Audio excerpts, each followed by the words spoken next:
أكبر أشهد أن لا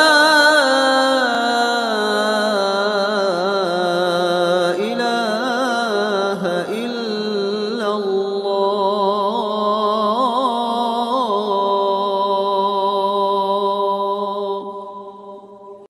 أشهد أن محمد رسول الله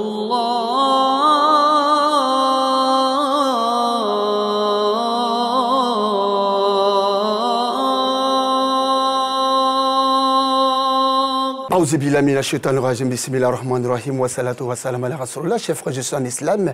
Qu'il me soit permis de vous adresser le salut des hommes du paradis, le salut fraternel et le salut de la miséricorde, le salut d'Allah Azzawajal. Salam alaikum wa rahmatullah wa barakatuh.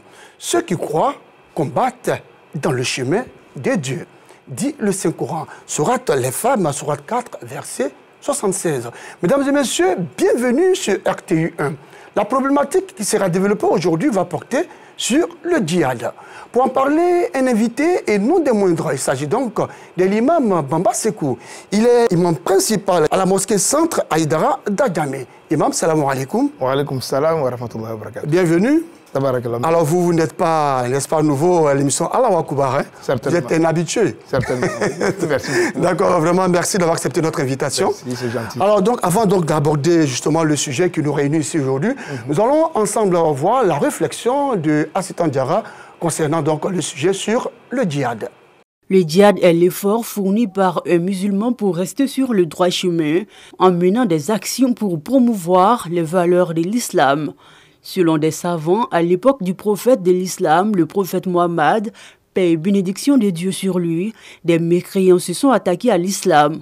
Ceux-ci venaient avec des armes pour assassiner des musulmans, en vue de se défendre et mettre fin à ces actes de violence qui coûtaient la vie à leurs proches. Les musulmans de cette époque se sont réunis pour les combattre, afin de pratiquer leur religion en toute quiétude. Dans le Saint-Coran, cette guerre est appelée djihad, ou la guerre sainte. Merci donc à Assitan Diarra pour cette belle réflexion, n'est-ce pas, sur le djihad. Alors, imam, nous avons décidé de parler du djihad. Dites-nous comment l'islam définit justement le djihad, ou c'est quoi le djihad en islam? Bismillahi lazi lam yatakhiz waladan wa lam yakul lahu sharikun fil mulk.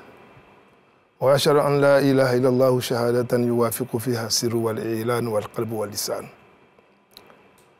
وأشهد أن محمدًا عبده ورسوله الرسول الصمد العظيم والكنز الكبير أبو القاسم محمد بن عبد الله صلى الله عليك يا علم الهدى عليك وعلى أهل بيتك الذين أذهب الله عنهم الرجس وطهرهم تطهيرا. Amen. Mon frère Pargasuro, oui, je suis très heureux de ce thème. D'accord. Parce que le djihad est un thème d'actualité. Dans un monde où on parle aujourd'hui d'attentats, de terrorisme, de guerre par ici, de guerre par là, que dit l'islam sur le djihad? Que dit l'islam, Imam Bamba? C'est important. Alors, le djihad, d'abord, par définition étymologique, est tiré du mot juhud en arabe. Ça veut dire l'effort. Tout ce que l'individu fait comme effort est un djihad. Vous-même, vous faites du djihad pour venir ici chaque jour. Ah, vraiment, il faut se lever très tôt. Vous devez se lever très tôt, installer les caméras, les entretenir, avoir des invités. C'est un djihad. D'accord. Ça, c'est l'étymologie du mot. Mais l'islam a poussé la définition plus loin. D'accord. Le djihad veut dire l'effort personnel et collectif pour la cause de l'Éternel, notre Dieu. Tout ce que l'individu fait en abandonnant soi-même son désir, sa passion, l'élévation de la parole de Dieu, s'appelle djihad en islam. D'accord. Ça peut être un djihad physique, un djihad moral, un djihad spirituel. L'abandon de soi, l'engagement personnel pour élever la cause de l'Éternel, le Créateur, c'est un djihad. D'accord. Mais ce n'est pas facile. C'est pas facile. C'est un peu la base même de la foi islamique. D'accord. Et en quoi est-ce que ce n'est pas facile? Parce que tout ce qui est abandon de soi est un sacrifice en quelque sorte. D'accord. L'homme a des désirs, a des plaisirs. On aime critiquer et puis Dieu nous dit que je n'aime pas les critiques. C'est cela. Alors, en l'abandonnant, c'est un djihad. D'accord. L'homme aime la fornication, excusez-moi du terme. Si. C'est des plaisirs de ce monde. Et puis Dieu dit, je n'aime pas ça. Mais en l'abandonnant, c'est quoi? C'est un djihad. D'accord. Dieu dit, je n'aime pas que l'enfant désobéisse à sa mère, que l'enfant désobéisse à son père, qu'il les honore. Mais ce n'est pas facile. Quand vous avez une mère vieille à la maison, un vieillard à la maison, des handicapés, il faut avoir un regard sur eux. Mais c'est un djihad. Vous voyez? Donc, abandonner ses désirs pour Dieu, c'est un djihad. D'accord. Et pour celui qui fait des efforts, qui se bat, qui lutte, et qui arrive à avoir des moyens, c'est-à-dire qui n'avait rien et qui s'est battu, qui a fait plein d'efforts et qui a réussi à avoir aujourd'hui un peu d'argent, qui est riche. Le fait de donner, n'est-ce pas, aux pauvres, aux orphelins, aux veuves, est-ce que ça aussi c'est du djihad? Exactement, c'est un djihad. D'accord. J'ai dit tout ce qui entraîne l'individu à abandonner son désir et son plaisir pour la cause de Dieu, c'est un djihad. D'accord. Alors, Imam Bamba, on a aussi entendu parler de guerre sainte. Ouais, guerre sainte. Oui. Voilà. Est-ce que la guerre sainte fait partie donc de cette notion de djihad dont on parle aujourd'hui?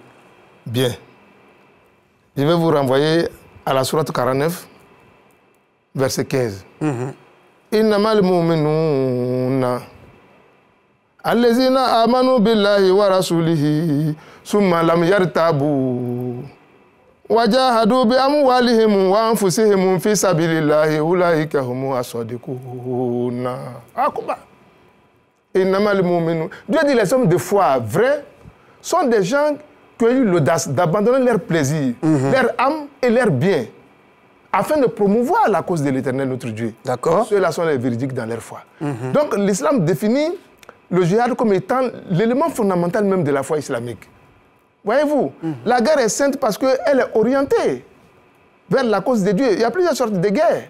Mais la guerre est appelée sainte en islam parce qu'elle vise exclusivement la promotion de la volonté divine. Ouais, parce que nous, on se pose la question, quand on parle de guerre, il y a les morts et on parle de guerre sainte, alors que l'islam même défend, n'est-ce pas, d'ôter la vie à un être humain. Ôter la vie à un être humain, c'est comme ôter justement la vie à toute l'humanité. Et on parle de guerre, alors qu'il y a des morts. L'islam est une religion de paix. Oui. C'est un peu ça, non? Si, voilà, l'islam est une religion de paix. Dans la question elle-même. D'accord. Si l'islam est une religion de paix et qu'il y a guerre, mais on prépare la paix avec quoi? Avec la guerre? Ah, mais ne dit-on pas que pour préparer la paix, il faut préparer la guerre? D'accord. Écoutez, pour qu'un pays soit sécurisé, il faut une armée forte. D'accord. C'est ça. Vous ne pouvez pas installer la paix dans la comédie. Mais ce n'est pas tout le monde qui accepte la paix. Les hommes du droit nous disent que si l'humanité était droite, alors on n'allait pas créer des facultés de droit. Si tout le monde acceptait la paix, il n'allait même pas avoir de religion. C'est parce qu'il y a des gens sur cette terre qui n'aiment pas la paix. D'accord. Et qui sont même contre l'islam de Dieu, la religion de Dieu. Il y a des gens, c'est Dieu le Créateur. S'il a créé une guerre appelée sainte, donc une guerre pour promouvoir sa cause, c'est parce qu'il y a des gens qui seront contre sa propre cause. D'accord. Alors, Imam Bamba, peut-on affirmer sans détour, sans risque de nous tromper, que le djihad fait partie donc des piliers, n'est-ce pas, de la foi? Oui. Est-ce que c'est un pilier de la foi? C'est un pilier de la foi. Pourquoi? Parce que notre prophète sallallahu alayhi wa sallam a dit quelque chose de clair. Il dit Afdalul a'mali indallahi thalas. Il dit les actions les plus méritoires chez Dieu sont au nombre de 3. 1. As-salatu fi awqatiha. La prière en 16 heures, en respectant l'heure. La prière en respectant l'heure, ça fait partie des œuvres les plus méritoires chez Dieu. Deuxièmement, birrul walidain. L'honneur à l'égard des deux géniteurs. Il dit troisièmement, al-jihad. Jihad, ça veut dire l'effort pour Dieu. Mais écoutez, Dieu qui a créé l'homme avec tout ce qu'il lui a octroyé gracieusement, il nous a donné le ciel qui nous donne de la pluie, la terre qui nous donne à manger, l'air qui nous permet de respirer. Mais qu'est-ce que nous avons payé pour avoir tout ça? Mais ce Dieu-là nous demande quoi? Il nous demande de l'obéir. Oui, de l'obéir, de l'adorer. C'est ça le problème. Se lever à 5 heures, 4 heures du matin, faire la prière, ça aussi c'est le djihad. Parce que c'est en ce moment-là que le sommeil, il est vraiment intéressant. Voilà, c'est ça. C'est pourquoi le sujet est important. Donc pour aimer Dieu, on ne peut l'aimer qu'à partir d'un djihad. D'accord. On ne peut pas aimer Dieu et faire tous tes plaisirs. Et donc aimer Dieu, c'est faire l'effort pour l'adorer. Voilà. D'accord. Voilà. Alors, et puis aussi, c'est faire l'effort justement pour combattre ceux qui ne croient pas, les athées, et combattre tout aussi. Ce qui est contre la voie de Dieu, il faut combattre cette voie. D'accord. Que ce soit les hommes ou même d'autres actions. Voilà. Alors, Imam Bamba, en début d'émission, vous avez parlé de terrorisme. Y a-t-il une différence entre le terrorisme et le djihadisme? Bon, mon frère connaît le mot djihadisme, ça c'est un mot que je ne connais pas. Si, moi, si. le djihad. Le djihad, bien sûr, parce qu'on entend parler de djihadisme. Non, ben non, voilà, parce qu'il y a des vocabulaires qui sont oui, bien sûr. Bon, pour un peu ternir l'image de l'islam, bon, parmi ces vocabulaires, il y a le djihad. Dans l'islam, on parle de djihad. D'accord. terrorisme et djihad. Y a-t-il différence? Là, j'ai une réponse. D'accord, donc le djihadisme n'existe pas en islam? Non. D'accord. Moi, je ne connais même pas le mot djihadisme. D'accord. Il n'existe pas en islam, il n'y a pas de djihadisme. Il y a le djihad. D'accord. Voilà. Le djihad est bien prononcé. D'accord. Voilà. Donc, y a-t-il une différence entre le djihad et le terrorisme? Surat Al-Quran, verset 77. Ya ayyuhal lezina amanu irka'u wasjudu wa'budu rabbakum waf'alul khaira la'allakum tuflihun. Wajahidu fillahi haqqa jihadihi huwa jtabakum wa ma ja'ala lakum fid dini min haraji millata abikum Ibrahima huwa sammakum al-muslimin. Akbar. Voyez-vous? Donc, le djihad et le terrorisme. L'expression terrorisme veut dire menace, instabilité. Ça n'existe pas en islam. Parce que tout ce que l'islam fait comme action repose fondamentalement sur la paix. Mais monsieur connaît, pour prier, Oui. il faut être en paix. Il y a 3-4 ans, on a vu le corona qui allait au pèlerinage. C'est-à-dire qu'il n'y a pas d'islam s'il n'y a pas de paix. Or, le terrorisme, c'est menace de la paix. Dans le terrorisme, il y a le mot terreur. Mais terreur, c'est anti-islamique. D'accord. Vous ne pouvez pas prier lorsqu'il y a terreur. Vous ne pouvez pas gêner dans la terreur. Vous ne pouvez pas faire pèlerinage lorsqu'il y a la terreur. J'ai dit, il y avait Covid-19 qui allait au pèlerinage. Personne. La Mecque même a fermé les portes. Donc l'islam est exercé lorsqu'il y a la paix. Dès lors qu'on parle de terrorisme, ça veut dire que l'islam est déjà hors. Donc l'islam est la paix et il ne s'exerce que dans la paix. D'accord. Tout ce qui s'exerce dans la menace et dans la terreur n'est pas islamique.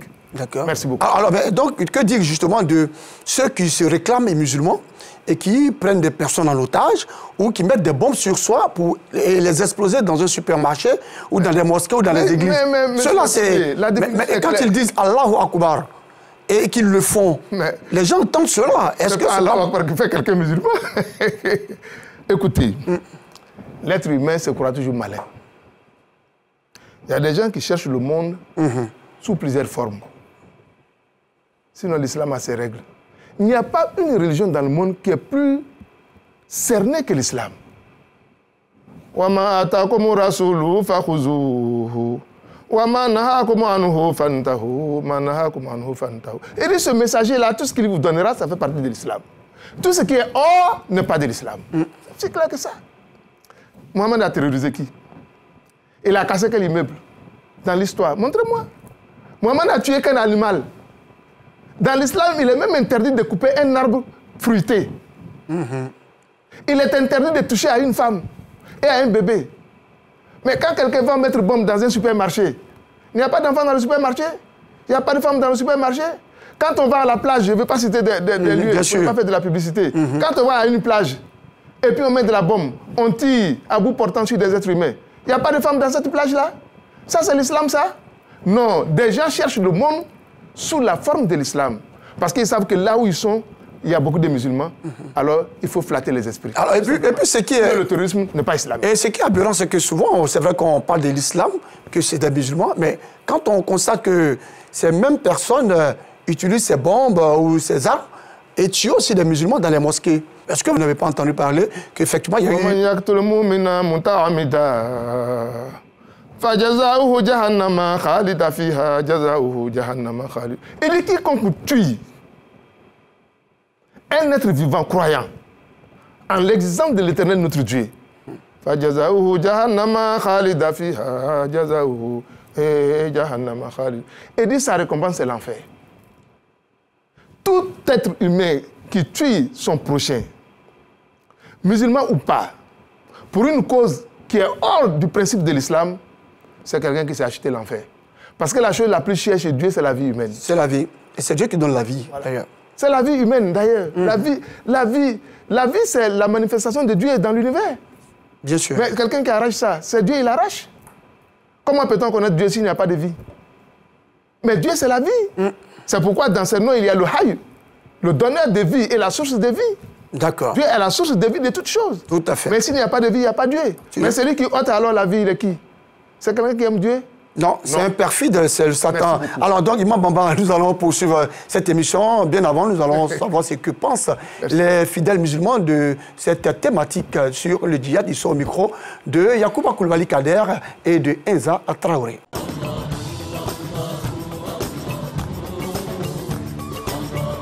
Le le prophète, où il vivait, on l'empêchait de pratiquer sa religion. Donc il se défendait toujours. C'est ça qui était à Djihad fi sabilillah.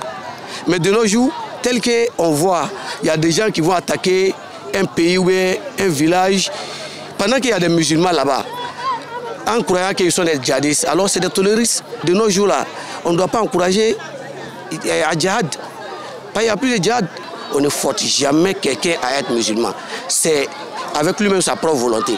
La religion musulmane demande toujours la tolérance, la paix, la cohésion sociale entre nous. Ce n'est pas ce que l'islam nous dit, ce n'est pas ce que Allah subhanahu wa ta'ala nous a dit, c'est ce qu'eux-mêmes ils se font comme idée dans leur tête et ils se mettent à être violents. Ce n'est même pas bon pour l'islam. Bon, ça fait qu'on est de plus en plus un peu agressé partout dans le monde et tout, donc ça crée d'autres histoires de violence et c'est vraiment à proscrire.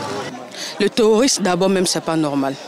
C'est pas normal. Parce que le terrorisme, ça ralentit tout un pays.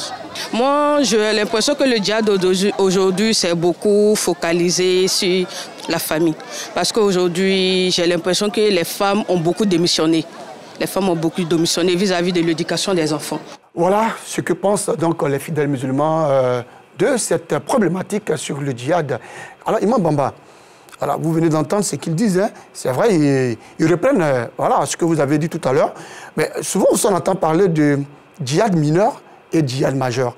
De quoi s'agit-il exactement? Merci beaucoup, mon frère Koné.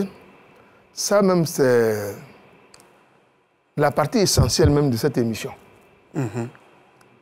Qu'est-ce que djihad mineur? Qu'est-ce que djihad majeur? D'abord, je commencerai par le djihad mineur. D'accord. C'est le djihad qui est composé de 3 éléments. On appelle djihad al-yad ou djihad al-asliha. La guerre de la main et la guerre des armes. Les deux là constituent le djihad mineur. La guerre de la main et la guerre des armes. Des armes, d'accord. C'est ce qu'on appelle djihad mineur. Pourquoi mineur? Parce qu'il est orienté vers le prochain, pas vers soi. Vous voyez tout à l'heure un enfant qui est en train de courir vers un puits. Vous l'attrapez avec votre main. C'est un djihad de main. D'accord. Vous comprenez? Vous voulez sauver un être humain. Voilà. Vous voyez une femme en état de contraction, excusez-moi. Bon, vous la sauvez, vous la mettez dans votre voiture avec votre main. C'est un djihad de main. Mais le prophète a appelé ça djihad mineur. Même si vous prenez un fusil pour régler un problème, souvent nos armées font la guerre, pas par amour de la guerre, mais pour préserver notre intégrité territoriale, notre intégrité physique. Ben, tout ça, c'est une guerre. Mais on appelle ça djihad mineur. Pourquoi? Parce que c'est orienté vers le prochain. Mais le djihad majeur, ça, c'est le djihad personnel. C'est pourquoi le prophète l'a appelé majeur. Majeur, là, tient compte des 4 éléments qu'on appelle en philosophie les éléments constitutifs de l'imperfection humaine. 1, il y a ce qu'on appelle l'illusion, l'ego, et puis il y a ce qu'on appelle l'abus d'autrui, et il y a ce qu'on appelle le plaisir des sens. Le djihad majeur vise ces choses-là. Le djihad majeur, c'est le djihad que tu fais contre ton propre ego. Comment feras-tu que tu sois d'accord avec ton épouse à la maison? Comment avoir une bonne famille? Comment être en harmonie avec ses voisins? Mais c'est un djihad personnel, ça. C'est pas avec les armes ni avec la main. C'est dans la pensée. Que penses-tu à ton prochain qui évolue plus que toi? Que penses-tu à quelqu'un qui a réussi à un examen alors que toi, tu ne l'as pas eu? Ben, toutes ces choses-là ont besoin de djihad. On appelle ça djihad du cœur et djihad de la pensée. D'accord. Ça, c'est le djihad majeur. Djihad du cœur, c'est un djihad qui est caché. Mais monsieur Koné, il y a des gens qui vous regardent, mais qui ne vous aiment pas. Ouais, vous êtes dans la voiture, beaucoup ne vous aiment pas. Vous êtes ensemble dans la voiture. Mais nous avons tous des ennemis. Vous pouvez hein. être même avec des gens à la maison, vous vivez dans la même maison, mais vous ne vous aimez pas. Mais ça, ce n'est pas djihad de la main, ça, c'est djihad du cœur. Le prophète a appelé ça djihad majeur.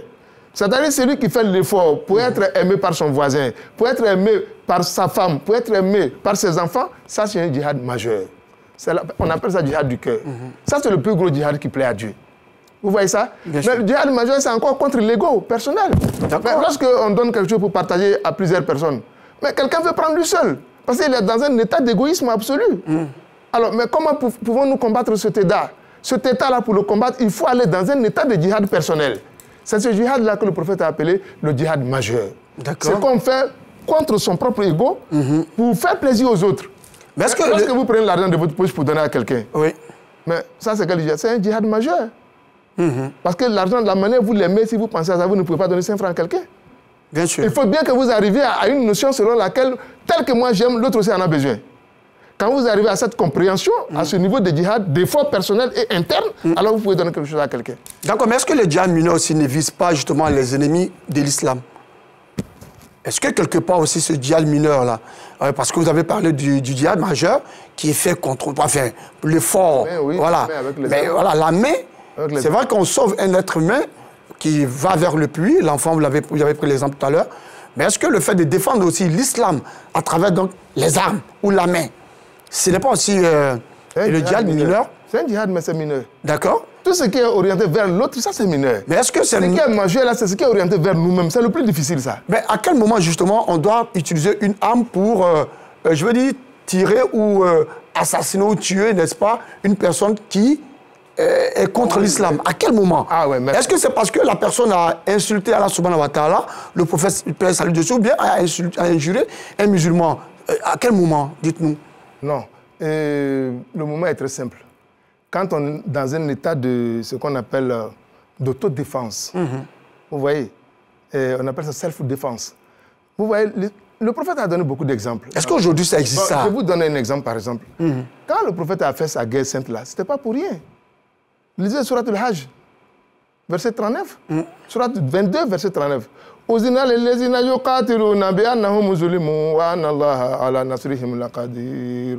Allazina ukhriju min diyarihim bighayri haqqi illa an qalu rabbuna Allah illa an qalu rabbuna Allah. Et des gens ont été chassés de leur demeure parce qu'ils ont dit que notre Seigneur c'est Dieu.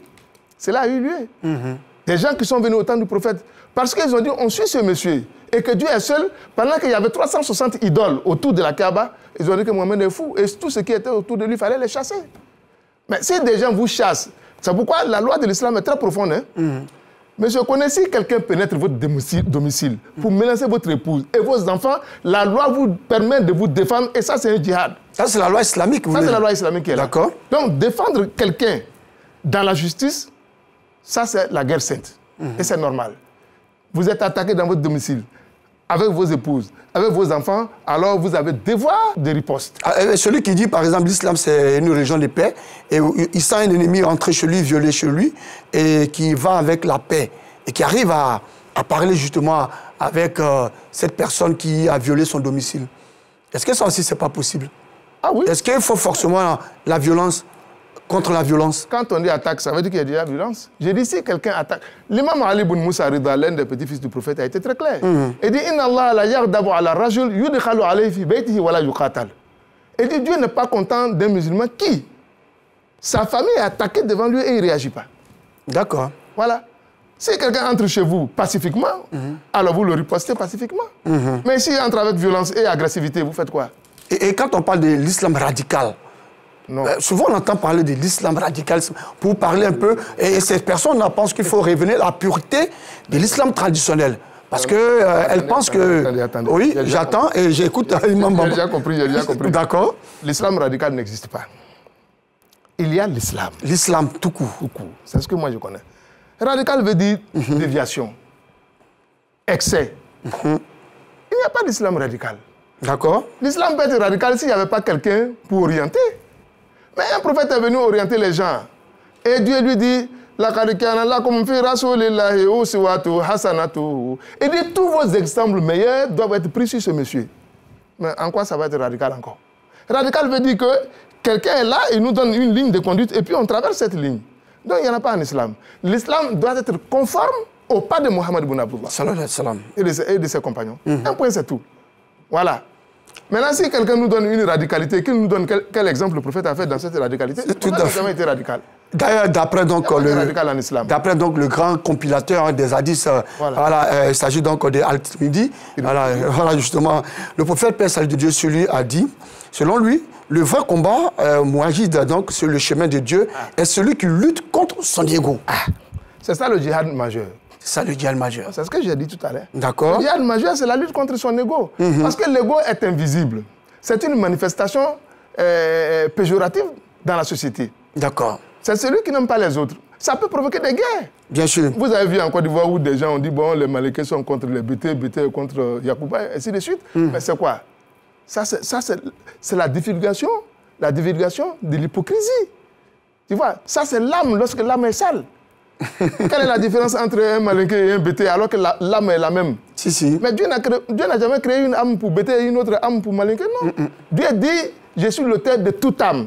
Toute âme revient à moi, de la même façon. Il n'y a pas âme pour chrétien, il n'y a pas âme pour musulman, il n'y a pas âme de juif. Non, l'âme c'est l'âme. Et toute âme est une émanation de Dieu. Toute âme est une manifestation de l'exemple de notre Dieu. Alors c'est en cela que nous devons être unis. C'est cela. Il ne faut pas regarder l'homme sur son corps physique, mais regarde-le par son âme. Quand tu regardes l'âme, tu vois que l'âme est égale.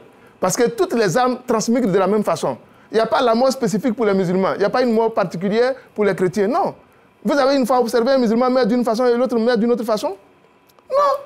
Mais ça veut dire qu'en réalité, tout ce qu'on fait là, ça vient de l'ego. L'ego, c'est un peu l'illusion. Si. Tu vois, c'est l'imagination du faux. C'est ce qu'on appelle en philosophie hindoue le maya. Voir ce qui n'existe pas. Maya, ça n'existe pas. Bien sûr. Voilà. Quand tu sors du maya, tu vas vers Dieu. D'accord. Alors, Imam Bamba, dire que justement le djihad, c'est le combat pour Dieu, est-ce que c'est pas exagéré? Est-ce que Dieu a-t-il besoin qu'on combatte pour lui? Dieu qui est l'être suprême. Mais je connais... Oui. Bon, d'accord. Comment on a la télévision? Il est le créateur. Allez-y. Hein? Parce qu'on voilà, on se pose ces questions-là. La télévision, oui, merci. Bon. Si c'était moi, je ne poserais pas la question de cette façon. D'accord. Dieu a-t-il besoin des humains pour défendre sa religion? Non. Mais je poserai la question de la façon suivante. Est-ce que les êtres humains ont besoin de Dieu au point qu'ils puissent sacrifier leur vie pour lui? Ça serait ma question. Non, mais quand on dit que c'est le combat de Dieu... Non, je viens. Pourquoi? Parce que Dieu, en réalité, n'a pas de besoin. Voilà. Non, on ne peut pas me dire, est-ce que Dieu a besoin? Non, Dieu n'a pas de besoin. Pourquoi? Allez-y dans Surat 35. Surat Fatir. Surat 35, verset 15. Ya ayyuhannasu, antumul fuqara'u ila Allahi. Ah, wallahu wal ghaniyyul hamid. Oh, vous, hommes, c'est vous qui avez besoin de Dieu. Eh, wallahu, mais Dieu... Dieu est tout suffisant. Dieu n'a besoin de rien. Si nous devons nous tuer, c'est parce que nous avons tellement besoin de Dieu. C'est comme vous aimez une fille, vous êtes prêt à vous sacrifier pour elle. Mais Dieu, lui, n'a pas besoin. Tellement nous, on a besoin de Dieu. Pour chercher son agrément, nous devons être prêts à sacrifier notre vie pour lui. C'est comme ça qu'on pose la question. On ne peut pas dire, est-ce que Dieu a besoin des hommes pour défendre? Non, Dieu n'a aucun besoin. Mais les hommes ont tellement besoin de Dieu. Est-ce que vous comprenez? Que pour avoir l'agrément de Dieu, eux-mêmes, ils doivent sacrifier leur bien et leur personne. D'accord. C'est ça là qui est le fondement. Sacrifier sa vie et non sacrifier celle des autres. Non, sacrifier sa vie, c'est-à-dire si quelqu'un est ennemi de Dieu et qu'il veut obstruer la voie de Dieu. Si. Est-ce que vous voyez? Je vois bien. Il veut souvent détruire les hommes de Dieu. D'accord. Mais il y a des hommes... En ce moment, il faut se défendre. Ah, d'accord. C'est ça un peu le sens du... C'est-à-dire Dieu n'a pas instauré le djihad pour rien. Il sait qu'il y a des gens qui sont lui-même ses ennemis. D'accord. Mais Dieu ne descendra pas du ciel pour attaquer ses ennemis. Et c'est vous, je vais vous éprouver pour que moi, mes ennemis, vous qui avez dit là, que vous aimez Dieu. Alors c'est vous, je vais éprouver pour défendre ma religion en sacrifiant votre vie pour moi. C'est ça. C'est pour jauger justement la foi du fidèle, pour dire que voilà, j'ai un degré de foi qui me permet justement de défendre ma religion. Merci. D'accord. Alors Imam Bamba, voilà, nous allons ensemble voir donc ce qui s'est passé dans les différentes associations et ONG islamiques. C'est tout de suite la vie de la communauté.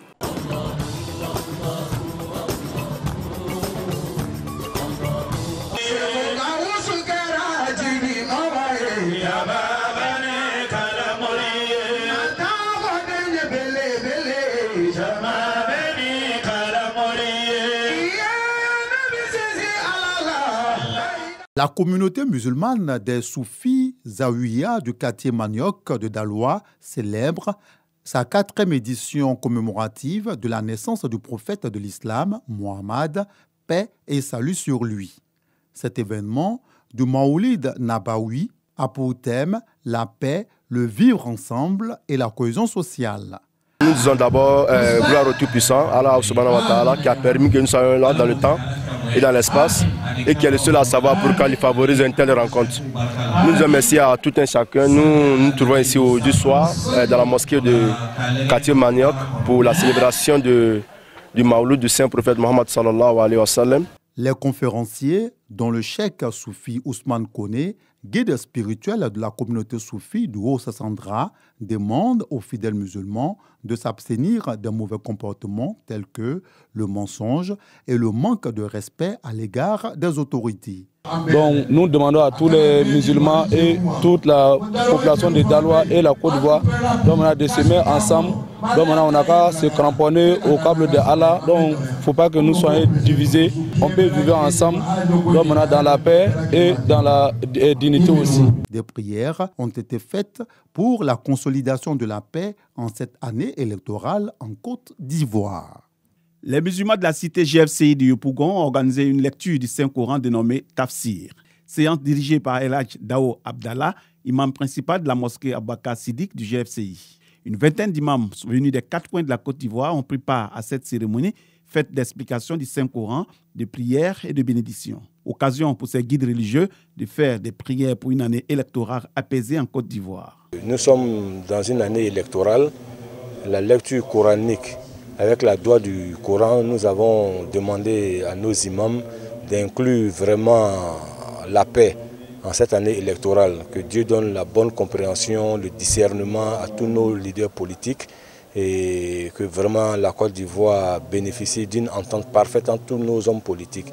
En tête le président de la République et puis les membres de son gouvernement.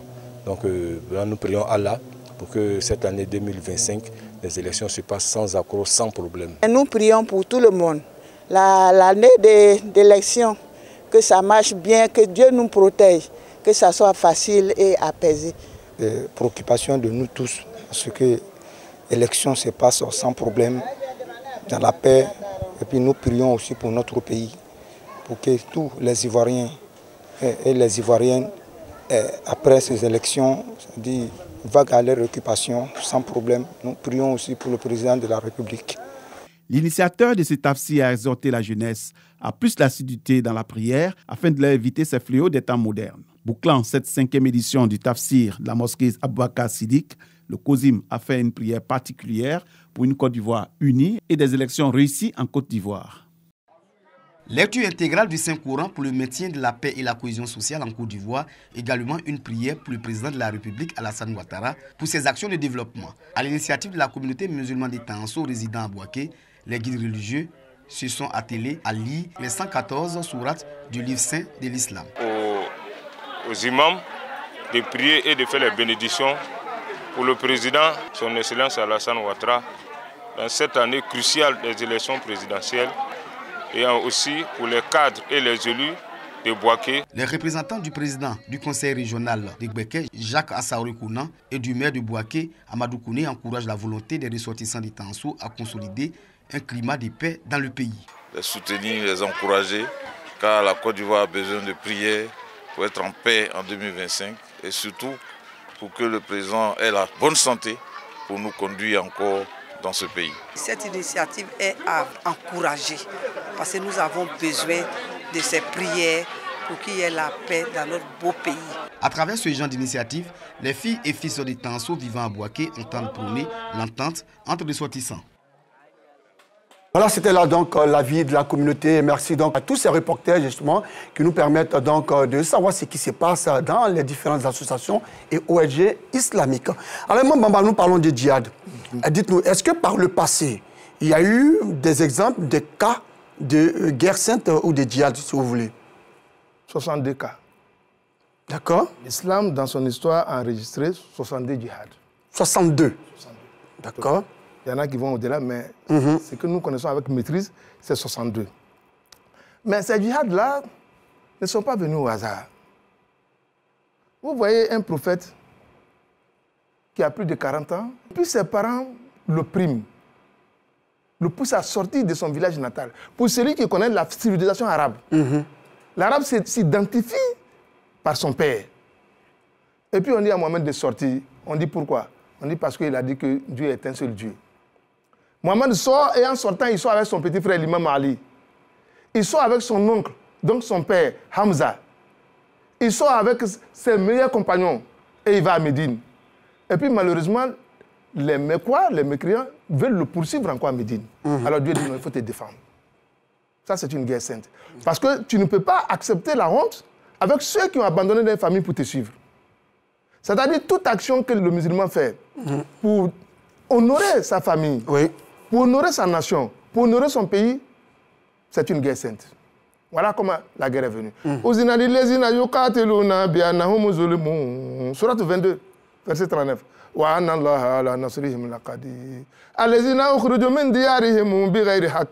fait sortir des gens de leur demeure. Pourquoi? Mais Mohamed, quand il quittait à la Mecque, il allait voir son ami Abakar Siddiq, en pleine journée, en plein midi. Et Abakar dit à son épouse, ferme la nourriture, je n'ai jamais vu Mohamed à cette heure-ci. Et Mohamed lui dit, Abakar, Dieu vient me donner l'ordre de quitter la Mecque. Abakar dit, moi je t'accompagne. Pour manifester la valeur d'une amitié, on connaît l'ami quand la situation est grave. Abakar abandonna sa nourriture pour suivre Mohamed bin Abdullah. Abakar passa la nuit dans la grotte avec Mohamed bin Abdullah. Vous voyez ça? Pourquoi? Parce que des ennemis veulent les attaquer pour la cause de Dieu. Mais quand on se défend contre ces gens-là, on appelle ça quoi? C'est ça qu'on appelle une guerre sainte. Toute guerre qui défend la nation, qui défend le pays, qui défend le territoire, contre l'oppression des ennemis. Tout père de famille qui défend la cause de la nourriture de sa famille, tout père de famille qui met son enfant à l'école et qui se sacrifie pour ça, est un homme engagé dans une guerre sainte. C'est ça le problème. La différence entre les simples guerres et la guerre sainte, c'est qu'une guerre sainte est faite pour une cause noble. Quand la cause est noble, elle est sainte. D'accord. Le mot sainte, là, c'est quoi? C'est la noblesse qu'on appelle sainteté. D'accord. C'est ça le problème. Donc Mohamed a défendu la famille qui l'a accompagné. Ok, donc ça n'a rien à voir avec... ça n'a rien à voir avec le terrorisme d'aujourd'hui. Cela... Alors, mais des gens s'en vont faire tomber des avions en haut. Mais quand il fait tomber un avion, il n'y a pas de femmes enceintes dedans? On peut appeler ça guerre sainte? Non. Mais quand l'avion tombe d'en haut, il n'y a pas de musulmans dedans? Il n'y a pas d'imam dedans? Moi, je suis un imam, je viens de l'Iran. L'année passée, j'étais en Iran. Et si l'avion tombait, tu allais me trouver ici? Non. Ça, c'est guerre sainte, ça? On tue des imams et puis on appelle ça guerre sainte? Des gens qui font la promotion de la cause de l'éternel, vous les tuez au nom de l'islam? Ça, c'est l'islam, ça? Non. Que ce soit les imams qui cherchent le monde à travers l'islam. Que ce soit les imams, que ce soit aussi les guides des autres obédiences. Hein? Les guides des autres obédiences, même des innocents. Des enfants dans un supermarché, on met bombe dedans. Mais quand on casse des tours, c'est l'argent des musulmans seulement qui sont dedans? Non. Et alors? D'ailleurs, dans l'islam, la règle dit de ne pas casser une maison habitable.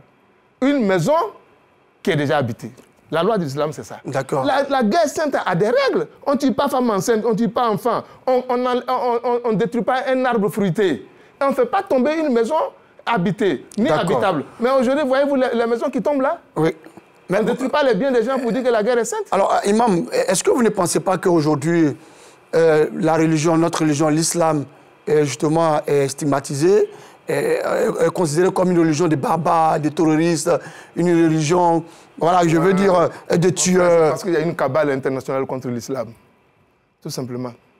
Sinon, ils savent ce que c'est que l'islam. Nos détracteurs savent qui sommes-nous. Mais nous avons des références. Mais qui nous donne des exemples de nos références? Mais le terrorisme, là, qui le finance?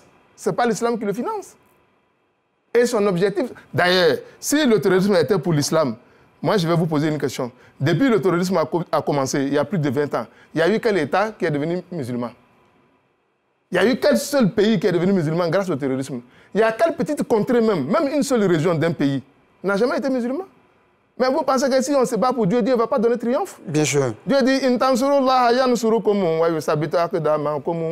Muhammad, Surat 47, verset 7.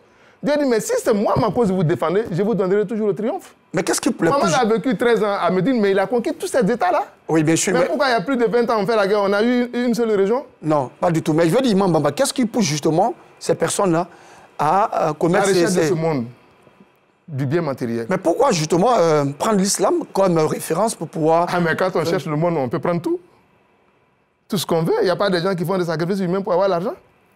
Les gens vont, ne me permettez pas de parler beaucoup de choses, on est à la télévision. Les gens font n'importe quelle sorte de sacrifice. Surtout notre jeunesse, surtout notre jeunesse même voilà, qui aujourd'hui, voilà. Choses là. Mais c'est pour dire, bon, je vais vous donner une citation. D'accord, allez-y. L'imam Ali a dit quelque chose qu'on doit retenir. Il dit, Iza ja'alta dinaka tab'an li dunyak, ahalakta dinaka wa ahalakta dunyak, wa kunta fil akhirat min al-khasirin. Hein? وإذا جعلت دنياك تبعا لدينك أحرزت دينك ودنياك وكنت في الآخرة من الفائزين. Et dit si tu permets ta vie de suivre ta religion, c'est-à-dire que si ta vie est derrière ta religion, tu es gagnant. C'est-à-dire, donne la valeur à ta religion et mettre ta vie derrière. Mais si tu donnes la valeur à ta vie et tu la places devant ta religion et la religion reste derrière, tu perdras ce monde-là et tu perdras l'au-delà. D'accord. C'est ce que l'imam Ali a dit. Et les terroristes sont des gens qui ont mis les religions derrière leur vie. Leur vie est devant, c'est-à-dire ils cherchent le monde et on met la religion derrière. Alors que ça devait être le contraire. Eh bien, ça devait être le contraire. Voilà. Alors ils sont perdants dans le monde ici-bas et perdants dans l'au-delà. Et l'humanité entière est perdante. On peut aussi dire que le djihad aujourd'hui a payé. Est-ce que depuis que le djihad existe, est-ce que ça a payé, ça a porté des fruits aujourd'hui? Ah, aujourd'hui non, mais hier oui. Hier? Hier, parce que Mohamed, en faisant le djihad, c'est ce qui a permis les gens d'immigrer vers l'Abyssinie, vers l'Égypte. Et cet enseignement islamique depuis l'Égypte a pu entrer au Soudan anglais, qu'on appelle Soudan d'aujourd'hui, et du Soudan anglais est venu au Mali. C'est cet islam qui est venu chez nous en Côte d'Ivoire. C'est grâce à leur djihad. Hein, hier. Mais le djihad aujourd'hui n'a rien apporté, et peut rien apporter, puisque l'objectif a dévié. L'objectif, c'est un objectif mondain. Mais regardez, tous ces djihads que vous voyez aujourd'hui là, c'est derrière des contrées où il y a du pétrole, où il y a du diamant. C'est des zones diamantifères, pétrolières. C'est des affaires. C'est des affaires. Et c'est des endroits où on consomme la drogue. On est à la télévision. Mais bien sûr, tout à fait. On va pas tout dire. Alors, Imam Baba, nous allons ensemble faire une incursion justement dans une école confessionnelle islamique pour voir donc la valeur intrinsèque de ces élèves qui c'est tout de suite Ikra.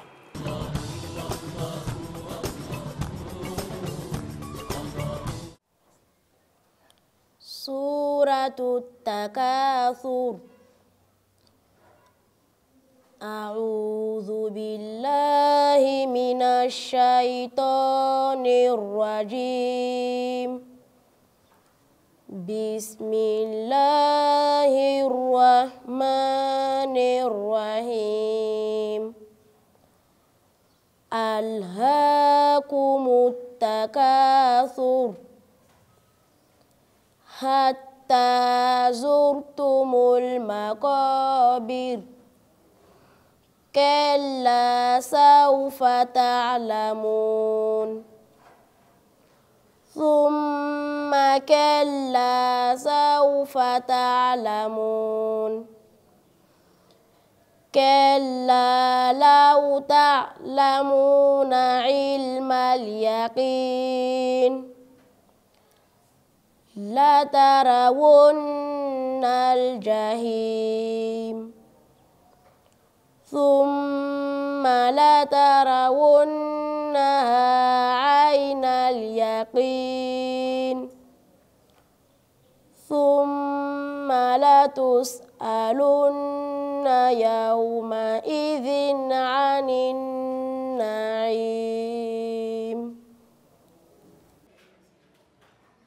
La course aux richesses. Je cherche protection d'Allah contre Satan les bannis. Au nom d'Allah, le tout miséricordieux, le très miséricordieux. La course aux richesses vous distrait, jusqu'à ce que vous visitiez les tombes. Mais non, vous saurez bientôt. Encore une fois, non, vous saurez bientôt. Sûrement, si vous saviez de sciences certaines, vous verrez cette la fournaise, puis vous la verrez cette avec l'œil de la certitude. Puis assurément, vous serez interrogé ce jour-là sur les délices. Suratul Takatsur. La course aux richesses. A'udzu billahi minash shaitanir rajim. Je cherche protection d'Allah contre Satan les bannis. Bismillahirrahmanirrahim. Au nom d'Allah, le tout miséricordieux, le très miséricordieux. Alhaakumut takatsur. La course aux richesses vous distrait. Hatta zurtumul maqabir. Jusqu'à ce que vous visitiez les tombes. Kalla sawfa ta'lamun. Mais non, vous saurez bientôt. Thumma kalla sawfa ta'lamun. Encore une fois, non, vous saurez bientôt. كلا لو تعلمون علم اليقين. Sûrement, si vous saviez des sciences certaines, لترون الجحيم. Vous verrez certes la fournaise. ثم لترونها عين اليقين. Puis vous la verrez certes avec l'œil de la certitude. ثم لتسألن يومئذ عن النعيم. Puis assurément, vous serez interrogés ce jour-là sur les délices. Voilà, c'était donc Ikra. Merci donc à ces élèves de cette école confessionnelle islamique. Imam Bamba, est-ce qu'il n'y a pas une autre manière plus pacifique, justement, de combattre les ennemis de l'islam, ces personnes athées? Est-ce qu'il n'y a pas une autre manière que d'utiliser la violence, comme on le constate pour certains qui pensent que, voilà, il faut utiliser justement la violence au nom de l'islam pour combattre les ennemis de l'islam? Il faut aller dans Surat 20. Dieu a donné des consignes à Moïse. Moïse, qu'on appelle Moussa aussi. Moussa, voilà. Dieu dit Izhab anta wa akhuka bi ayati wa la taniya bi zikri. Izhaba ila fir'auna faqula lahu qawlan layyina ila lahu yatazakkaru wa yakhsha. Et dit oh Moïse, va toi et ton grand frère Aaron. Allez chez Pharaon, mais allez lui tenir des propos de souplesse, des propos de sagesse. C'est pourquoi d'ailleurs je vais vous donner une citation de la Bible. Dans Proverbe 15, verset 4, on dit la langue douce est un arbre qui vit, mais la langue perverse détruit la vie. C'est ce que la Bible dit. La langue des sages rend la science aimable, et la bouche des insensés répand la folie. Ça, c'est clair. Proverbe 15, verset 2. Effectivement, ça c'est la Bible qui dit ça. C'est-à-dire que la meilleure manière de prôner Dieu, c'est dans le langage souple. Aujourd'hui, on ne peut pas gérer l'homme avec le bâton. Même sa propre famille, ses enfants, nous sommes tous des pères de famille. Mais avec votre parole douce, vous pouvez changer tout dans ce monde. C'est ça. Parce que l'homme est attentif à la parole. C'est pourquoi chez nous, dans le Maliki, on dit « Mieux vaut me frapper que de me parler mal ». Ah oui, le Maliki dit ça. Voilà. On dit mieux vaut me frapper que de me parler. Parce que la mauvaise parole ne s'oublie pas. Mais alors quand on vous gifle, vous pouvez l'oublier après. Bien sûr. Voilà, c'est ça. Donc la meilleure manière. Mais ça dépend de comment on te gifle. C'est pourquoi on dit qu'en philosophie, on dit la formation, c'est une transformation. Oui. Mais une formation, c'est quoi? C'est un enseignement doux de la bouche d'un professeur sage. Ça transforme. Mais le terrorisme a transformé quoi? Rien du tout. Donc la meilleure manière d'appeler les êtres humains à Dieu, il dit appelle à la voix de l'Éternel avec la bonne parole et la sagesse. Vous pouvez tout faire avec la sagesse, monsieur Koné. C'est cela. Il faut que les musulmans soient sages. Il faut que les prédicateurs tiennent des langages souples et doux. Avec ça, tout peut changer. Tout peut changer. Alors, qu'est-ce qu'on peut retenir, Imam Bamba? On peut retenir que justement, tous ceux qui mettent des bombes dans les supermarchés, dans des grandes surfaces, tous ceux qui s'explosent, tous ceux qui utilisent, n'est-ce pas, une kalachnikov ou une arme pour ôter la vie à son prochain, ceux-là ne sont pas des musulmans. Bon, moi, je ne suis pas là pour jouer leur islamité, mais j'ai dit terrorisme n'est pas islam. D'accord. Donc, si vous choisissez ça comme voie, ben, Dieu le jugera. Mais tout ce qui porte à atteinte de la vie du prochain, ne peut pas être encouragé par l'islam. Nous sommes des hommes de Dieu. Notre rôle, c'est de promouvoir l'islam et promouvoir la voie de l'Éternel. Parce que l'islam, c'est la religion, une religion de paix. D'accord. Et voilà. Tout ce qui est hors de la paix, pour nous, n'est pas dans l'islam. D'accord. Alors, un message, justement, à ces personnes-là qui pensent qu'il faut utiliser, justement, la force, la violence pour imposer l'islam partout. Je vais dire une citation du Coran. D'accord. Sourate 17, verset 70. La sourate 17, verset 70, qu'on appelle sourate du voyage nocturne, nous dit ceci.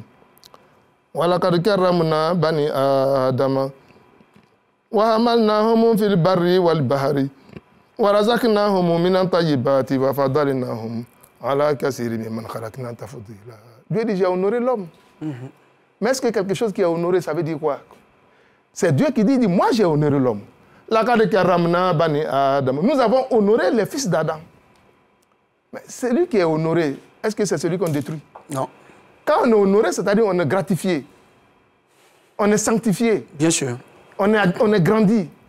Vous voyez? Mais Dieu dit que lui-même, en tant que créateur, parmi ses créatures, c'est l'homme qui l'honore. Moi, Dieu, je me donne l'engagement en tant que Dieu suprême d'honorer l'homme. Mais c'est à vous de le tuer? Non. Et alors? J'ai dit à mes frères, il faut honorer l'homme, quelle qu'en soit la circonstance. Même ton enfant, il faut le parler avec douceur. Parce qu'il a droit à l'honneur. Dans les formations militaires, on dit, mais il ne faut pas même vilipender le voleur. Il ne faut pas le terroriser, même en l'attrapant. Vous voyez? Il a ses droits. On dit, il a ses droits, malgré qu'il est criminel. Bien sûr. Mais on ne doit pas le traiter d'une autre façon, de façon agressive. Parce que l'homme est honoré. Vous voyez? Donc l'islam doit honorer l'homme. Les musulmans doivent apprendre à honorer leurs prochains. Et puis Dieu n'a pas dit, il a honoré les musulmans, il dit, j'ai honoré les enfants d'Adam. C'est-à-dire celui qui est chrétien, il est concerné par l'honneur. Celui qui est juif, il est concerné par l'honneur. Même celui qui est animiste, il est concerné par l'honneur, parce qu'il est enfant d'Adam. Est-ce qu'Adam n'a mis au monde que des musulmans? Non. Alors, si Dieu a honoré l'homme, nous devons l'honorer. D'accord. Alors, c'est sur ces paroles que nous allons permettre à l'imam Bamba de nous résumer en malinké tout ce qui a été dit ici aujourd'hui.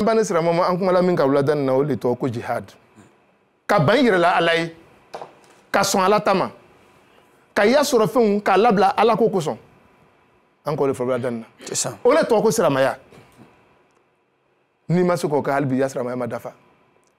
Ole kono anga yira ka fogo ka lata dianyan ko ke akoro ta ko ka mo fa femi ka dile na bena alata gbenyan fema ibita toyi ka lata leke nyemo ya ka danye ala ko madaye ay nyemo wa toyi korofalu ka danye ala ko korofalu madaye kwa nyo toyi wiya fo ka dambe ala ko wiya fo madaye anyo toyi ole to ko jihad mais ñi nga na la ko mo do be mo fa la yoro wala ka ta bomu bla supermarché yoro la ko est-ce que ko jihad le o te jihad yo ala ka mɔgɔ min dan ka bonya o ka ni don a la o e ne taara o tigi faga o kɛra mun jihadu le ye olu ye wari ɲininaw le ye an y'olu ye k'u to yen ni den donna a la a k'a yɛrɛ halaki a laban tɛ foyi ye ni jahanama tɛ wa man qatala mu'minan muta'ammidan mɔgɔ o mɔgɔ ni ka adamaden faga limaniya jɔn don a lalen bɛ ala la hali ni limaniya jɔn tɛ ala y'a nimanfɛn ni min donna adamaden la ni kɛla sababu ye k'a ni bɔ sigiyɔrɔ si tɛ ni jahanama tɛ an k'o le fɔ donc an ye jihadi ye min ye o le tɔgɔ ko k'an yɛrɛ kɛlɛ k'an yɛrɛ labila ala ye k'a la yadiya ko kɛ o le da ka dan bɛɛ la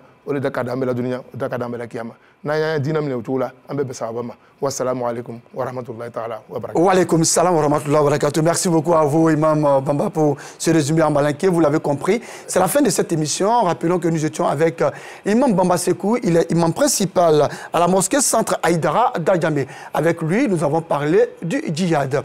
Merci à vous de nous avoir suivis. Je vous donne rendez-vous jeudi prochain, même heure, même chaîne.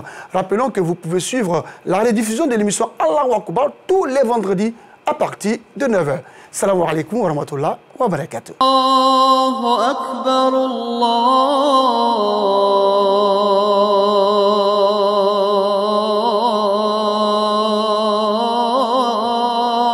Akbar. Ashhadu an la